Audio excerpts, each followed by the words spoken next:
This is Labort, and these are the paints I used for zombie Sabertooth.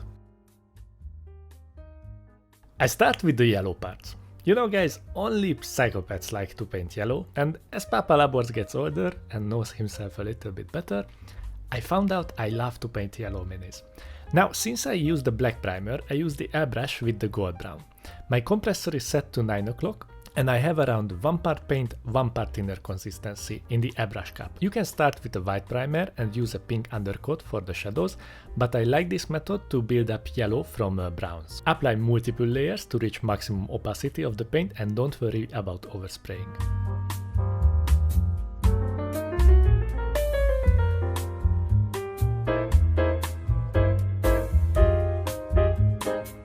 The gold brown undercoat works really well for yellow, and now we will make it more saturated with yriel yellow.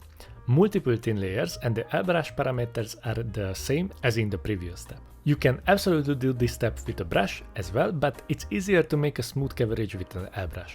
Apply small bursts with the airbrush, but you don't have to be super precise because we will fix the other parts of the mini later.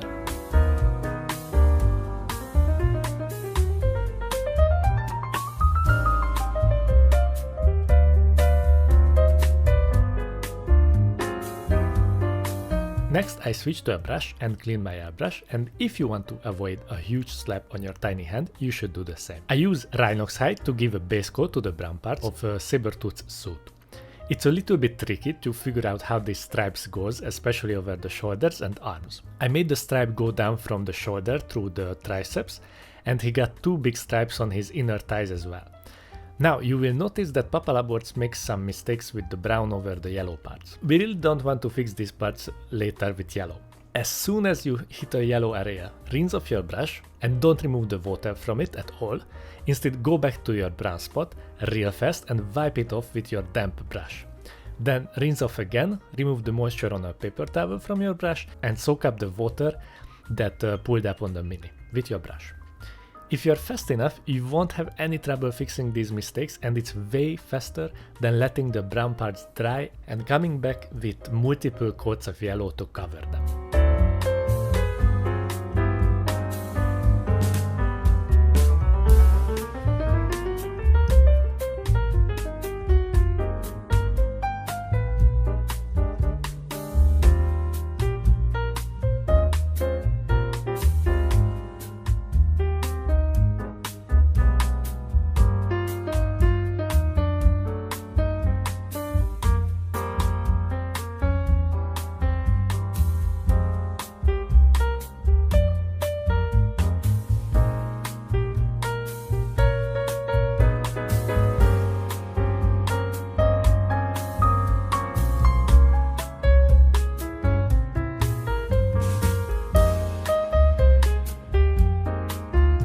With a mix of Oxford blue and brown rose, I cover the skin. I use a base layer consistency and I search for all the teared up parts of the suit where the skin shows through.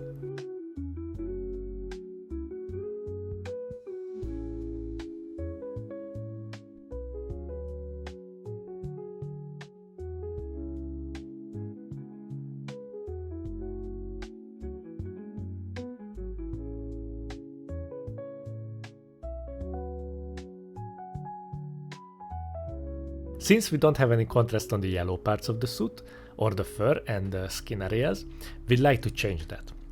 I'm using Oxford blue, it's a darker lilac color, but if you don't have this paint, Naggarat Night could work as well, or daemonette hide. I aim with my airbrush from below to create shadow areas over all the limbs and muscle parts that are facing towards the ground. You don't want to apply this from every angle because you will end up with a purple mini and a huge slap on your tiny hand, so try to apply this over 1/3 of the brown surface.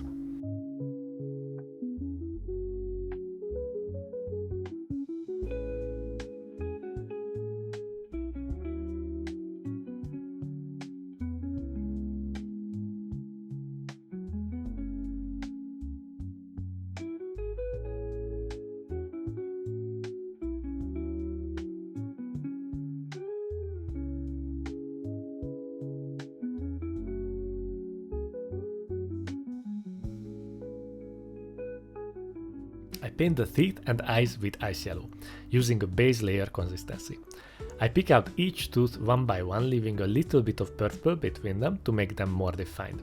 Unfortunately, there are no larger fangs on the denture, so maybe some green stuff can be used here if you are up for it.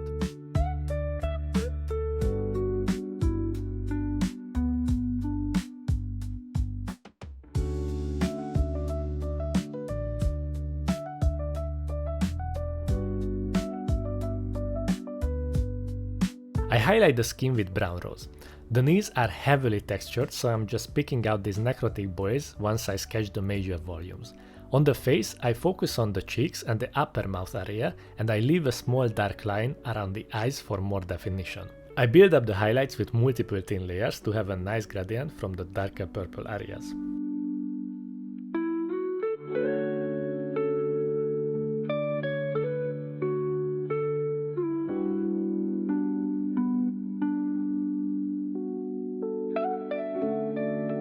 I reduce my highlight areas with a mix of brown rose and ice yellow on the skin. I go back to the cheeks and I pick out the nostrils and pushing the contrast on the cheeks. On the skin, I paint the small boils one by one inside my previous highlight layer.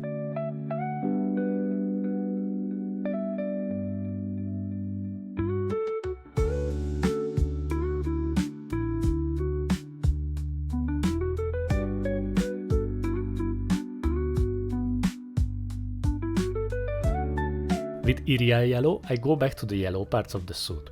I use thin layers to break up the homogeneous fill that the airbrush created and define my highlight shapes a little bit more. It's very important to use thin layers over the airbrush surface where you want to blend in these highlights so the transition can become more seamless.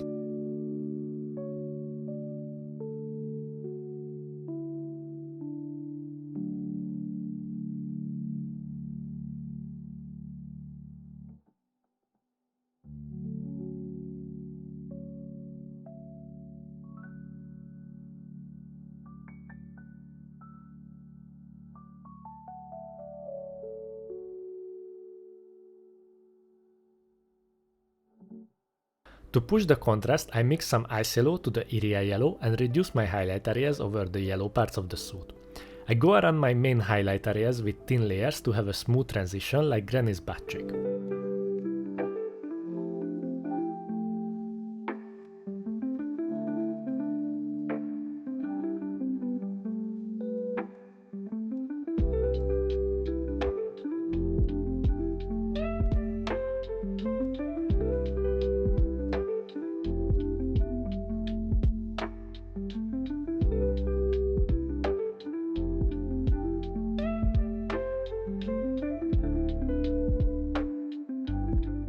With pure ice yellow, I paint my maximum highlights with thin layers. I use it very moderately because the more off-white you paint over the yellow, the less and less saturated it gets, but that's a sacrifice we have to make for more contrast.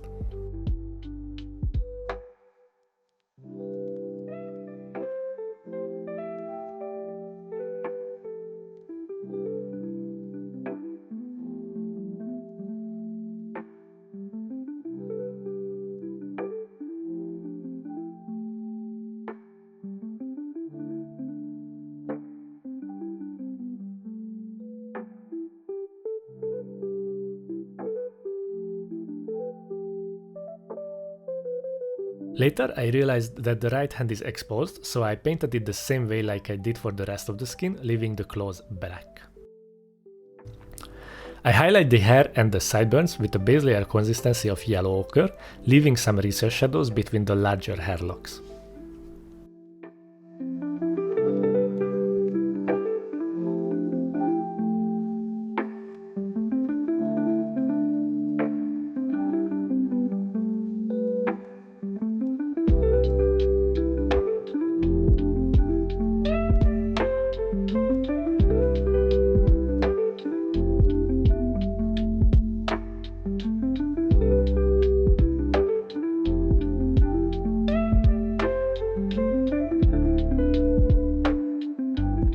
I use ice yellow as a highlight on the hair locks with thin layers to make the hair a little bit shiny and keeping the focal point over the head.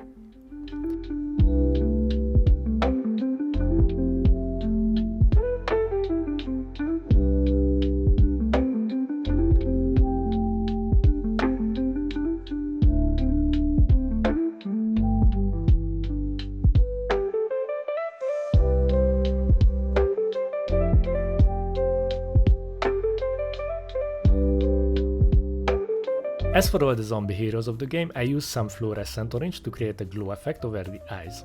Several layers of glaze, and I wait between each layer to dry before applying the next one, and you should do the same or I will slap on your tiny hand. I couldn't record it on camera, but I went back after the fluo orange and painted the iris with ice yellow so the glow effect can have more contrast.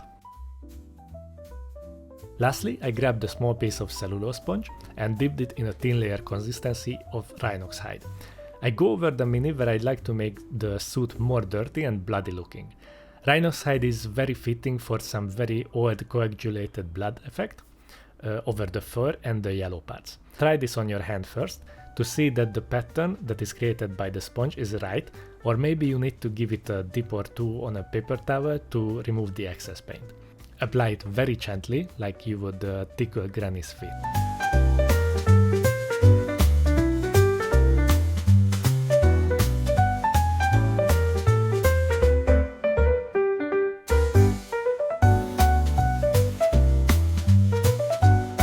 With that, all the X-Men Resistance hero minis are covered either in a video or a PDF guide, so I hope you find this video helpful, and if you like to see the full-length video or other painting guides for Marvel Zombies, consider joining my Patreon page, like these lovely people.